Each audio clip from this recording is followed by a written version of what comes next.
I don't know about you, but the Porsche 911 is one of the first names that comes to mind when I think of sports cars. And it's not just that familiar styling or the fact that the engine still sits in the back that makes it such an icon, but because it's been the measuring stick for every car like it over the last 50 plus years. And this one parked behind me, well, it just so happens to hold an extra special place in my heart.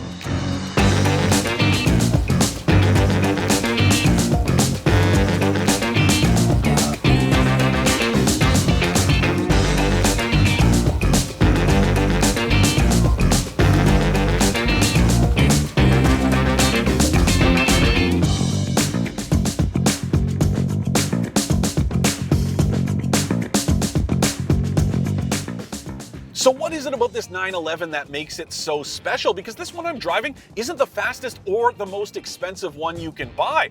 It's a Carrera S, so as far as the 911 hierarchy goes, it's actually pretty close to the bottom. But what makes this particular Porsche so endearing is that it's still got some of that old school swagger. Yes, I know the Carrera is turbocharged these days, and there's a touchscreen and all kinds of modern tech in here, but it still feels like an old school Porsche. This one powers the rear wheels instead of all four of them, and there's a certain rawness to it, or at least as raw as a modern Porsche can feel. But this one goes beyond that, and the one I'm driving is something of an endangered species. It's the last of a dying breed, and it's all because of what's right here in my right hand. And it's the combination of that old school rawness with this manual gearbox that makes this car pretty much perfect. It's also exceedingly rare. Just think about it. How many cars like this are left on the market? You've got the 911, you've got the Cayman and Boxster, and the BMW M4, though I would argue that the M4 is a pretty different car altogether, but that's it. That's the list, and that alone is enough to make this very special. But this gearbox is fantastic, and I'm not taking anything away from dual clutch automatics. Just look at the PDK Porsche offers. It is absolutely fantastic, and it can do things faster than you can even think about them. And it's not about driver engagement either, because I would argue that slapping the paddles on the back of a steering wheel is pretty engaging, especially in a car like a Porsche. But this is rewarding in a way that no dual clutch automatic can match. There's just something really engaged and really driver friendly about doing this yourself. I love it. Both of my cars are manual, and I can't imagine buying something like this any other way. Sure, the PDK is a little bit quicker to 100 kilometers an hour than this thing, but honestly, how much are you going to drive a 911 anyways? A few thousand kilometers a year? So why not pick something out of the ordinary, like one with a manual transmission? Now, it does have a 7-speed gearbox, which can be a little tricky to get used to at first, but I've been treating it more like a 6-speed manual that just so happens to have a 7th gear for overdrive. So when I'm out on the highway, I'll put it in 7th and just let this thing quietly cruise. But when I'm around town or out on a country road, I just roll my gears like a 6-speed manual, and I usually have it in around 4th or 5th at the most anyways. And then those downshifts are absolutely perfect. And if you put it in Sport or Sport Plus mode, you get auto rev match, which makes it sound even better. Just listen to that. Heel toe is awesome, but having the car be able to do it for you just makes it a little bit more friendly to more buyers. Don't get me wrong, I'm sure a lot of Porsche drivers out there can heel toe, but some aren't so good at it, or they might be new to it. So to have the car be able to do that stuff for you just once again takes away another excuse to get an automatic instead. And this thing is pretty easy to drive. I've been cruising around the streets of posh Oakville here for a couple of different reasons. One, I'm pretty sure there isn't a place with more 911s per capita than this city just outside of Toronto. And the other reason why is because I wanted to show you that this isn't a chore at all. Now, the clutch is pretty heavy, and this thing loves to be in the straight upright neutral position. So it does take a little bit more deliberate action, but it's not difficult to drive at all. Even in stop and go traffic with a bunch of lights and always stops, I haven't had any complaints about how this thing manages itself. And it's just really rewarding even around town. You downshift, you get that burbling exhaust from the Sport exhaust system. It sounds fantastic. I haven't even had the radio on most of this week because I love listening to this thing. Now, you do get a little bit more of that turbo whine because, again, this is a twin turbo instead of the old naturally aspirated days. And I do miss the naturally aspirated engine you could get in a Carrera, but this thing more than makes up for it.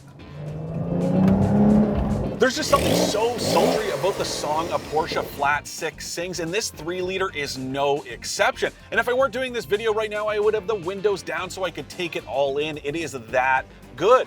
Now, the Carrera S that came out last year makes 443 horsepower to go along with 390 pound-feet of torque. But the nice thing is, all that torque comes online at just 2,300 RPM, and it lasts all the way up to 5,000. So as long as you have this 7-speed in the right gear, it's ready to give you that kick in the pants of a Porsche at a moment's notice. This one also adds that turbo whistle, and it sounds so good. When you have the radio off in this thing, it is wonderful. I can't get enough of it. I think the only thing you aren't going to enjoy about cruising around in this thing in the city is just how stiff it is. Even with the adaptive dampers set to normal, they are very firm. And when you couple that with these rigid sport seats, this thing is ready to pulverize kidney stones. But again, I think that's part of the old school charm of this thing. And besides, this isn't where this car is best enjoyed. This is. The 911 isn't a car that was ever supposed to coddle you on your commute. It's supposed to be driven and driven hard. Everything about this car is just so usable. Take this steering setup, it is so direct and precise, and it's made better by the optional rear wheel steering. You'd never think of the 911 as a car that needs to feel smaller, but again, it's just better because it does.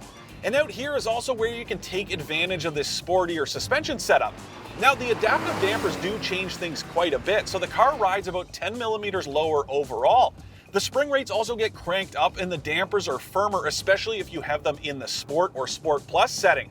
But here's the thing, I've actually found myself enjoying just having a little bit more give to them with them in the normal setting paired with Sport or Sport Plus. That's just a personal preference, but I like that you can change things up if you want. Now, granted, I've not had this thing out on a racetrack, but whoever coined the term "never meet your heroes" clearly never grew up wanting to drive a manual 911, because this is absolutely fantastic, and it's everything I could have imagined it to be and then some. I am having so much fun in this thing, and that again is the difference between this and a PDK version. That is a great transmission and a great car, but there's just something way more rewarding about rowing your own gears out here on a country road. There are obviously modern driving aids in here, but what I like is that they don't feel overbearing, yet they give you peace of mind. Now, I do think you'd have to be driving it pretty hard on a track to get any of that snap oversteer that you hear so much about with rear engine cars, but I personally think that's pretty overblown, and you'd have to be really pushing this thing to get it to spin.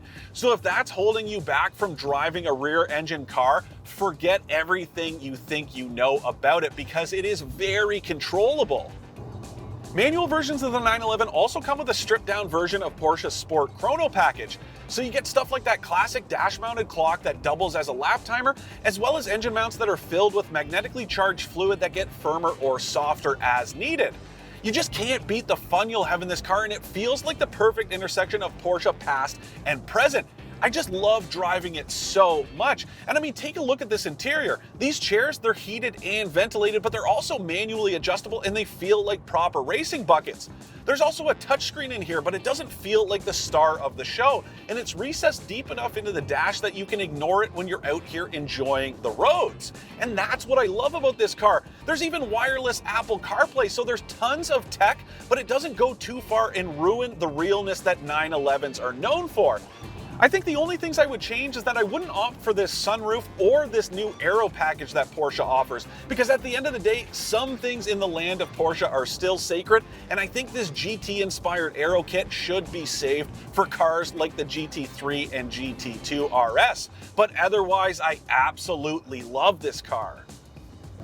If there's one automaker that's going to stick it out with the manual transmission for as long as it can, it's definitely Porsche, but there's no way to predict just how long you'll be able to get one of these gearboxes in your 911. And that's the thing, if you're looking to capture the essence of the Porsche brand and the 911 itself, there's no other way to go. It's just so rewarding and so enjoyable, and I can't imagine buying a 911 any other way. To recap, I love that you can still fit the 911 with a manual transmission, how direct the drive experience is, and how the tradition of this car intersects with modern technology.